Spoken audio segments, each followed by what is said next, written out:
ശ്രീചിത്ര ഇൻസ്റ്റിറ്റ്യൂട്ടിൽ ശസ്ത്രക്രിയാ ഉപകരണങ്ങൾ ലഭ്യമാക്കുന്നതിനുള്ള കരാർ HLL-മായി കഴിഞ്ഞ ദിവസം നടത്തിയ ചർച്ചയിലാണ് ധാരണയിലായത്. 2023 മുതൽ ടെൻഡർ വ്യവസ്ഥയിൽ സ്വകാര്യ കമ്പനിയായിരുന്നു ശസ്ത്രക്രിയാ ഉപകരണങ്ങൾ ശ്രീചിത്രയ്ക്ക് കൈമാറിയിരുന്നത്.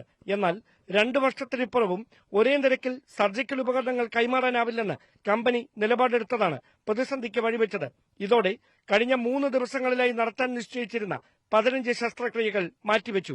നടപടി വിവാദമായതോടെ കേന്ദ്രമന്ത്രി സുരേഷ് ഗോപിയുടെ സാന്നിധ്യത്തിൽ കഴിഞ്ഞ ദിവസം ശ്രീചിത്ര ഇൻസ്റ്റിറ്റ്യൂട്ടിൽ ചേർന്ന അടിയന്തര യോഗത്തിലാണ് പ്രശ്നപരിഹാരത്തിന് വഴി തെളിഞ്ഞത്. അമൃത് ഫാർമസി വഴിയാണ് ആവശ്യമായ ശസ്ത്രക്രിയാ ഉപകരണങ്ങൾ ശ്രീചിത്രയിൽ എത്തിച്ചിരിക്കുന്നത്.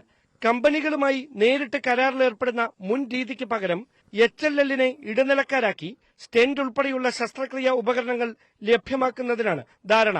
അതേസമയം ഇടനിലക്കാരെ നിയോഗിച്ചതിലൂടെ കുറഞ്ഞ നിരക്കിൽ ശസ്ത്രക്രിയാ ഉപകരണങ്ങൾ ലഭ്യമാക്കുക ഇനി വെല്ലുവിളിയാകും.